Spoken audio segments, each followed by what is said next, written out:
Welcome to the Marvin Pierce Dog Teacher Podcast, where we discuss various dog training topics to help you become the best leader for your dog. Marvin Pierce has over 20 years of experience with obedience training for dogs located in the Sherwood, Oregon area. Offering private lessons and group clinics, the dog teacher has been able to change the lives of dog owners by helping them develop and maintain an obedient dog. For more information, contact us at marvinpiercedogteacher.com. Oh. The amount of crap I have to put up with. Could you imagine the traction we could get? People will be here every time before it starts just to see if we're going to start. They'd probably be checking to see if I was okay. Yeah. They'd probably see if I'm mean to you and Brett's mean to you. Yeah, they're like, man, I feel so bad for Bianca. Yeah. She just put up with Brett and Marvin. That's funny. So I think we should have a good subject today. I think our subject should be... And this will probably stir up a lot of, well, maybe not, because a lot of dog trainers don't follow us, I don't think. But if a lot of dog trainers followed us, this would stir up a lot of turmoil, or whatever you want to call it, about why dogs are so leash aggressive. Does that make sense? Mm-hmm. So, and we see it here a lot, and we see it in town, too, when we take dogs to town that's really leash aggressive. Yeah. If you can figure out how to get your leash loose, it takes away a lot of the aggression. For sure. Yeah. And I think we have a lot of videos maybe on the internet shows you kind of how to do that. Mm-hmm. But I think there's a lot of different ways. And me and you and, Mariah was there, and I think Mickey was there. Maybe Kay the other day when I was working with the one dog showing you how to get the leash loose, you know? Mac? Yes. Yeah. And I don't think he's leash aggressive. He just he might be for the owners. Yeah, he's obnoxious on the leash. He'll just pull you down. He has no kind of rules at all on the leash. He didn't have. Now he's pretty cool. But with that dog, and I'm not saying all dogs, so don't nobody misunderstand me.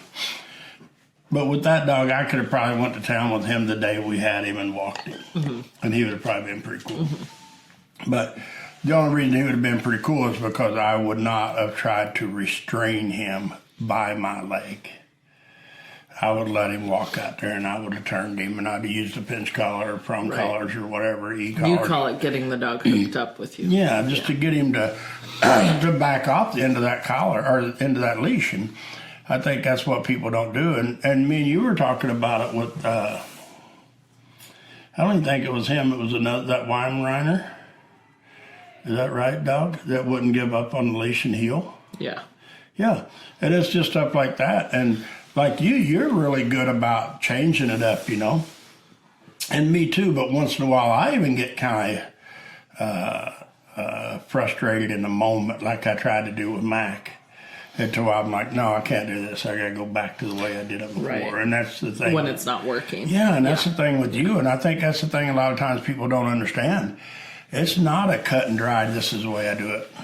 Right. You know, the way we always have to do it, I feel, for us, anyway, that works for us, is to figure out what it takes to get the leash loose. And with Mac, I even took him out here in this 60 or 80 foot lane we have that's really narrow, and worked with him while you all were in the round pen for a few minutes just to try to get him back off the end of that collar, the leash, because he just, and it was a lot for him because we had 5 or 6 dogs in here and 4 or 5 people too in the round pen, so it made it a lot harder, I think, for him to try to focus, but I don't mind doing that as long as I can make improvements, which I did the whole time. You did, yeah. Yeah. Then I actually took him out to go to the bathroom outside. Yeah. And then I worked with him in the lane a little bit. And then he got really softened up and he got a whole lot better. And heck, now I think I could probably walk him anywhere in a heel with a leash on him and get him to be good. I don't know that because we haven't went to town yet and seen this dog dragging somebody down the street. But I think that's the hardest part for people that own a dog that is leash aggressive is they don't understand that majority of the time, if you just go from a halter to a slip leash or from a halter to a prong collar or a pinch collar, that's not going to fix it. Or even a gentle lead, a lot of times isn't going to fix it. The side pull isn't going to fix it. Right. Because you still haven't addressed the problem with a consequences for a bad behavior. Right. You've only, and I say all the time, you've only put a Band-Aid on it to just try to make it heal, but you forget to put salve on it. Yeah. You just put a Band-Aid on a dirty wound. Yeah. And Well, and I don't know. I feel like the dogs, when the owners have their leash as a restraint, not as a tether, a safety mechanism. It's like when you're riding in the car and your seatbelt locks. Yes. And you're not getting in an accident, but you can't move, and you start to get frustrated and uncomfortable because you literally can't move, and there's no reason to need to be restrained like that, so you hurry and unbuckle your seatbelt and try and get out of it. But the dogs try to get out of it by pulling you harder, and they never understand getting the leash loose until you teach them. So then they're just under frustration. And I talk about that a lot with horses from my experience with horses. When you start riding, if you put a spur into a young horse's side, he goes to the spur, not away. Right. And people don't understand that either, but you have to teach them to go away from it so it will quit. And dogs with a leash is the same way. And some people think that they get the slip leash like I do. I put a slip leash on a lot of leash aggressive ornery dogs when they come here. And I put the slip leash on them just so I can use it without inflicting any kind of pain, punishment, whatever you want to call it, correction. I use it a lot just to show them to get slack in the leash and it quits. Yeah. And then I go to the pinch collar, prong collar, e-collar. I can go with the e-collar and a slip leash and do the same thing for me, or I could go with an e-collar and a flat collar and do the same thing for me. But it's because it has nothing to do with mainly the e-collar or the slip leash. It's because you feed the dog so much more information than just a leash correction. The timing on it. Yeah, and your body movement and telling the dog when they're in the right position and telling them when they're wrong. Yes. And there's a lot of different ways to do it, I mean, but that's the way that works best for me, is to try to figure out how to tell my dog he's good and how to tell my dog he's bad without so much forceful correction, I guess you call it. Right. Yeah.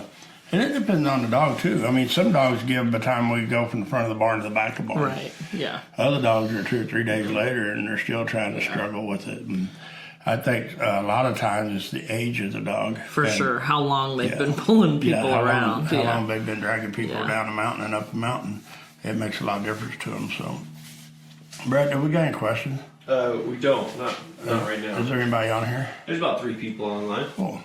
So, I think when it comes to the leash walking, I've always said your dog don't have to heel. He can walk in front of you if you allow it, as long as he's on a loose leash. And for me, as long as I say heel, touch my leash, and my dog comes back to my leg, then we're okay. Yeah. But if I can't do that, then I don't think I should be letting my dog walk out in front of me. Yeah. Because he's only going to pull on a leash or he's going to drag on a leash. Yeah.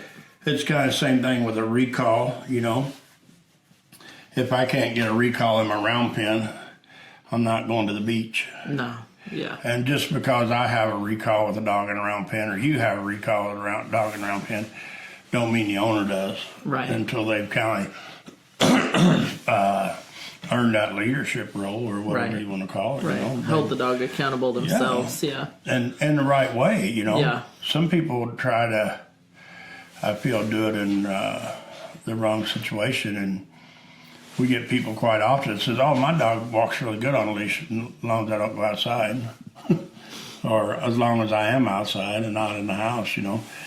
For me, if you can't walk your dog in the house on a leash, you're probably not going to do it outside. Right. And if you can't go in and out the front door Right. with your dog on a leash in the right way, I don't think it's going to be good to open the door on your car with your dog in the car without really having a leash on your dog or having him blocked, because you might not catch him if he gets out of the car. Right. Or out of the house. We just had one the other day. They talked about getting out of the house and they can't catch him if he gets away from them. And it's just really hard for people for me to understand. A lot of that's the basics. Your dog comes when you ask him, they sit when you ask him, and they don't pull on your leash. Right. I mean, we were talking the other day about a dog in the house that was barking and whining and crying and getting on furniture and running out the front door and all kinds of stuff. And to me, you don't have the basic obedience in my mindset. Right. I mean, you've got to have that dog to come to you. Even front doors open without a leash on, he can't run through the door. Right. But if you can't control that with the leash on, without him pulling you through the front door, then you dang sure shouldn't take the leash off and open the door. Yeah. And we use the long lines a lot. We don't use our old ones, but heck, I've got one in here that I used back when I went to Pomona, California to do dog stuff, and that's probably been 10, 12 years ago or so. But we quit using it because we use the other ones now, but they're a lot easier on your hands than that little rope burning you. But I think that it goes back to always, for me, when dogs come here, one of the first things we try to get is them to be respectful on the leash and not drag us or our help down. Yeah. Because our help can't, our help's not dog trainers.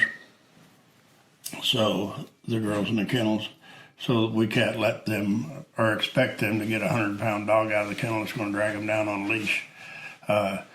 We do it a lot, me and you normally now, to get them to where they can take them in and out. And a lot of them will pull still a little bit, but not hurt their they're not their dragging the girls that help work down. in the kennels. Here we're set up good enough that we tell the girls if they have to just let the dog go. Yeah. We'll catch him. He's still in the kennel or in a fenced area, so they don't have to take a chance getting drugged down. But it's hard for people to wrap their mind around the fact sometimes how good their dogs can be. Because they get their head set that my dog's going to pull me for. Yeah, there's so many people years. who have a dog that pulls really bad on a leash or is leash reactive or leash aggressive, and they have to walk them at 4 a.m. and 10 o'clock at night, and they see someone who has put in a lot of work or done a board and train and continued the work and has a dog walking nicely on the leash, and their mindset is typically, oh, my dog could never do that. Right. And the only reason their dogs can't ever do it is because they don't get with the right trainer. Yeah. Or they don't listen to the trainer when they do have the right trainer. Or they can't get out of their head that their dog can do it for them. If your dog can do it, I was talking to a client that came on Saturday of how good his dog was in the round pen. And what's kind of funny about that is it's gotten cold. And so all my dogs that I've been training do really good in there and had a little bit harder time in the round pen because I've been training inside. And so that was my new place, the round pen. I would train in there for 5 days, 6, 7 days, and then have the owners come and then meet them in there. And I'm like, my dog's not doing as good out here as it did in there. And it's because I had not done it out there. And that's what, so there's nothing about the round pen. There's nothing about our property where you come here and, they just are good at Marvin's. Every time you take a dog out, like you're saying now, to a new spot, a different spot, it's going to be different for the dog until the dog just accepts you. Right. Like we can take all of our dogs anywhere and they're cool. Mm-hmm. Well, cool as they are. Not perfect, but cool as they are. That's what more people... They would come to me if they got out of the car. Yeah. They would lay down at my feet if I asked them to, and they wouldn't drag me on the leash. Anywhere. And I think, but the whole thing is for people is they talk about how perfect their dog is in the house, but nowhere else. And it's only because they don't continue that from the house to somewhere else, because a lot of times the biggest problem is through that front door to go somewhere. Right. Their dogs don't behave. They'll sit in the house for, a lot of people say, yeah, my dog will sit and stay. And then they're like for, 2 or 3 seconds.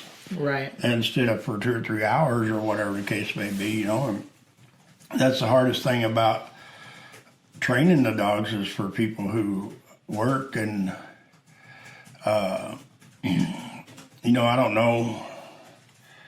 I feel some people work 8 hours a day and they drive 20 or 30 minutes to work and 20 or 30 minutes home. So what you got, 10-hour day? Mm-hmm. So that only leaves, 24 or 14 hours. Mm-hmm. And you need 8 hours of sleep, I guess, or whatever, So I think that we have time to train on a dog sometimes, but sometimes you have to cook dinner, you got to cook breakfast, got to prepare lunches, whatever. Mm-hmm. But I think people don't understand how a small amount of time consistently throughout the week can make that difference. Right. You don't have to spend an hour or 2 hours training on your dog every day. You can spend 5 or 10 minutes in the morning or 5 or 10 minutes in the evening and be amazed at how much better your dog is.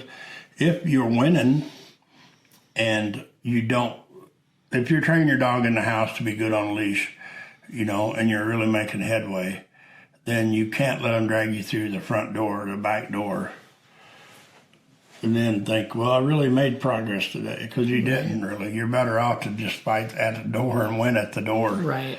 Same thing as people who have a backyard for their dog.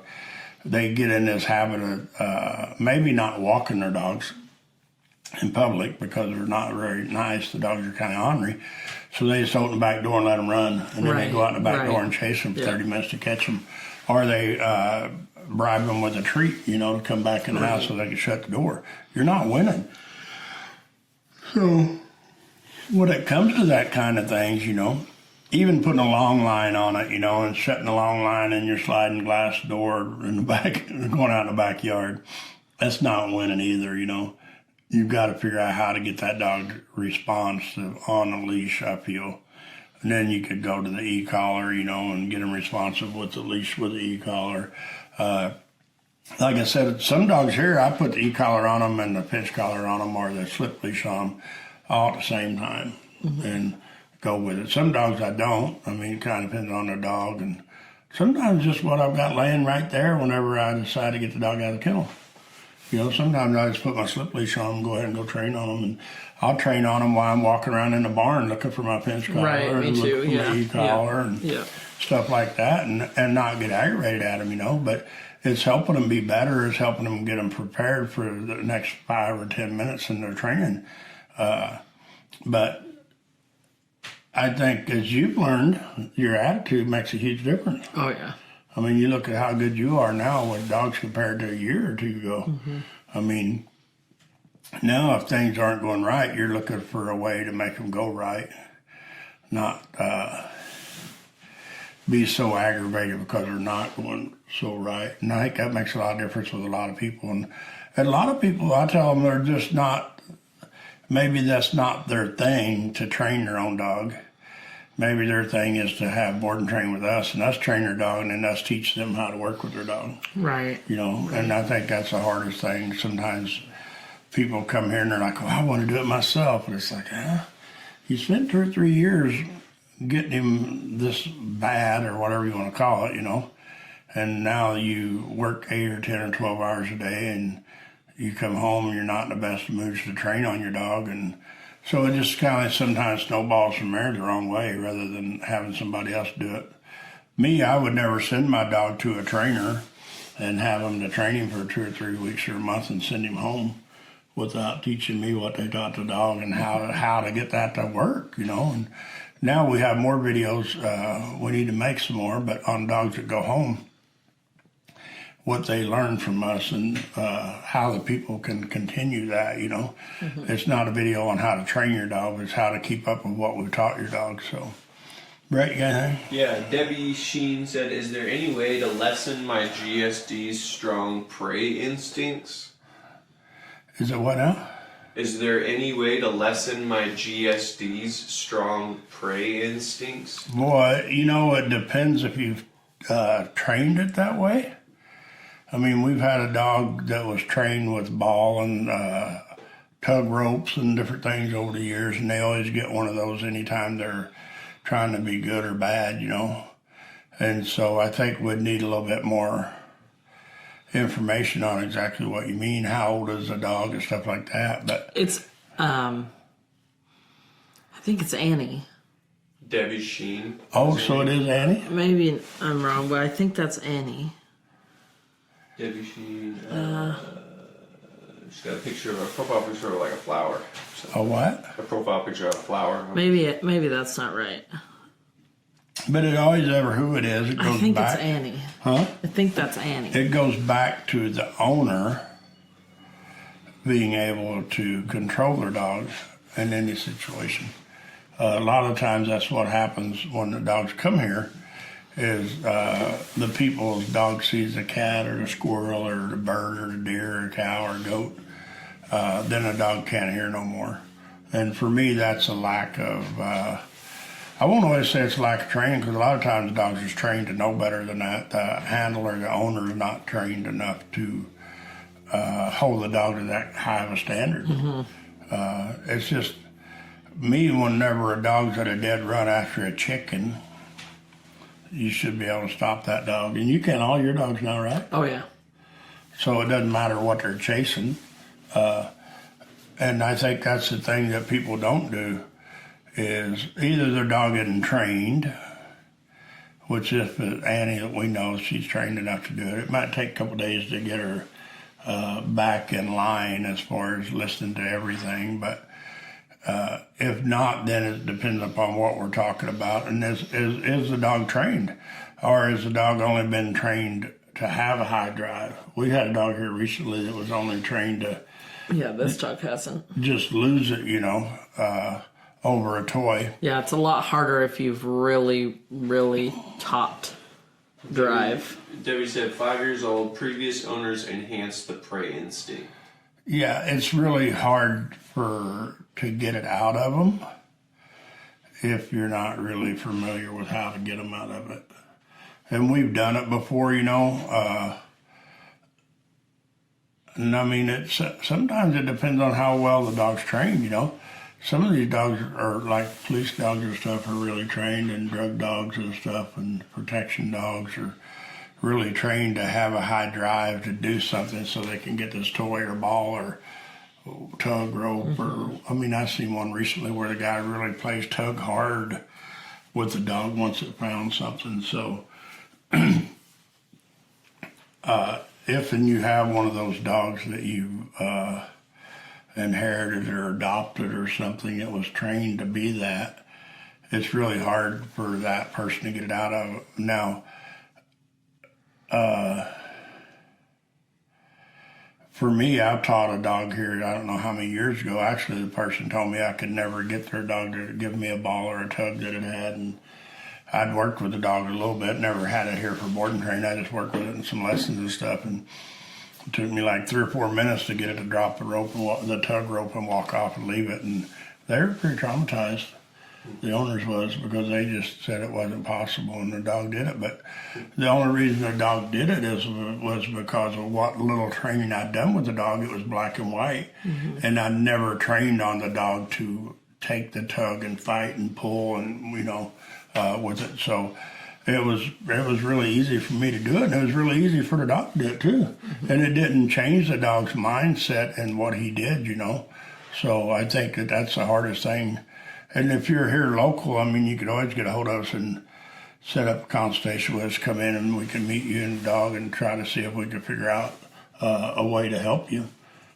Bianca, you awake? Yeah.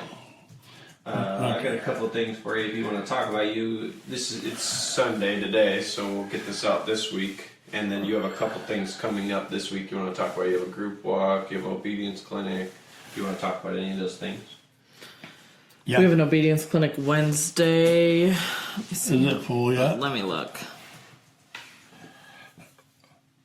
I think that the question that was asked is a 2-part answer. What question? It's if you can lessen prey drive in a dog, if your dog has trained with us, or if it hasn't, That's a question you're asking them? Well, yeah, because if it's trained with us, then it's a matter of an owner practicing. Well, and if we've really worked with it, I don't know. I mean, any dog that we have here that has those issues, we've always addressed them if we knew them. We knew it, correct? I was talking to Bianca, but she's on something. We have a group walk October 31st at 9 a.m. Now, that is Sherwood? No. Because that's the one at Snyder Park. I don't know where that's at. Huh? Which one? The group walk? That one's at Rogers Landing? It's supposed to be, I thought, but I thought I seen it pop up and said it was at Snyder Park. Where was that? I don't know. Instagram and Facebook says.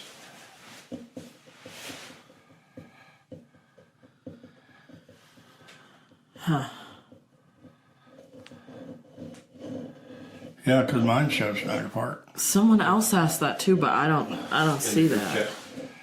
Well, let's continue on, and we need to figure out why it's showing 2 places. I agree. Okay. Hey, I'm trying to keep on track. Pretty good, huh?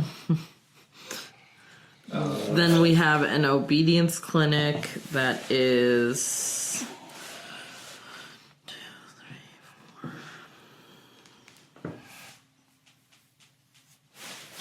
3, 4. Almost full. Yeah. Okay.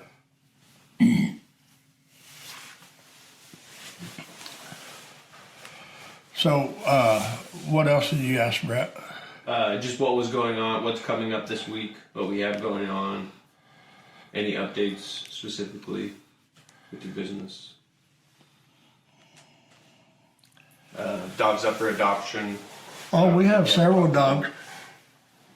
We have a dog here that we don't ever adopt dogs here, but we have a friend's dog here, someone who passed away, and this dog's going to go to the New Bird Shelter, from my understanding, right?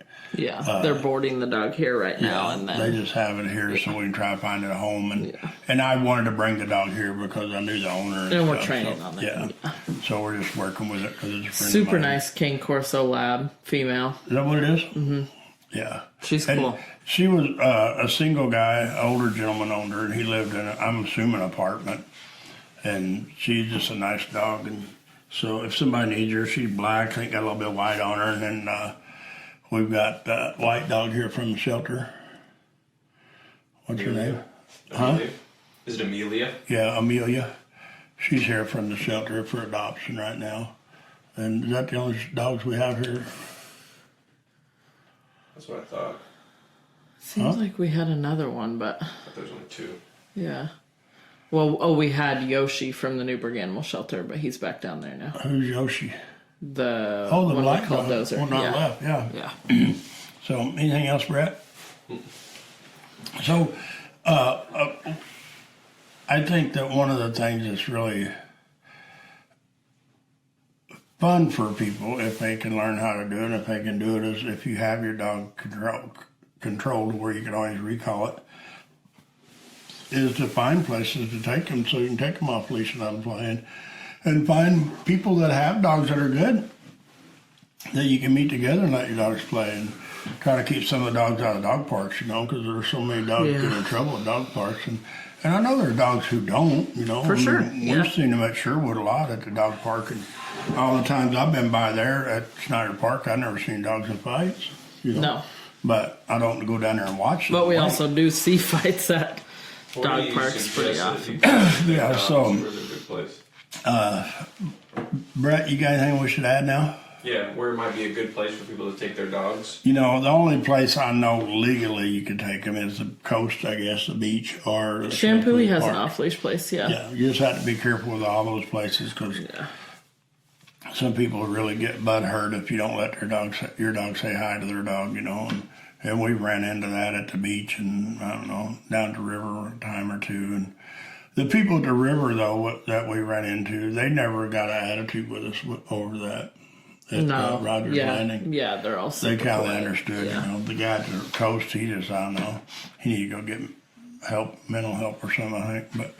But it's fun to see the amount of dogs now that we've trained, that people are going with other people, or coming here to set your dogs free, or set your dog free has been really fun.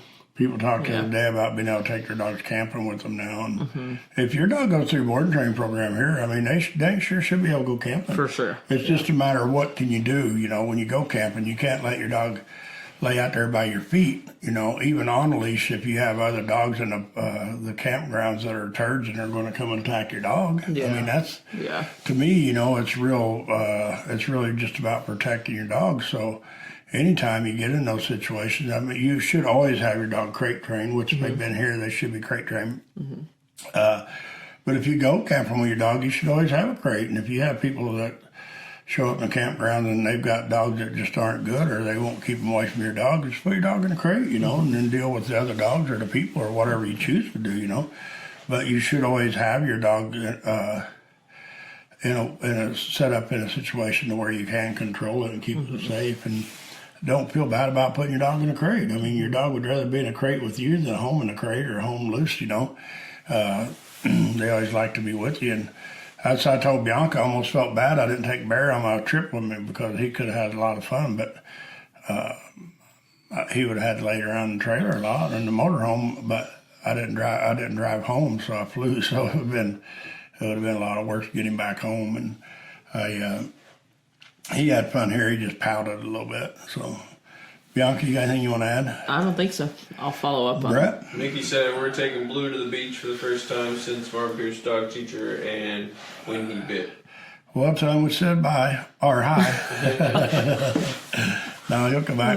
He's cool. Yeah, I'm a super we just excited. always leash our dogs if we see other dogs coming, and we stand in between our dog and the other dogs and go the other direction if we need to, and then turn them back loose when the people That's the walk hardest by. thing.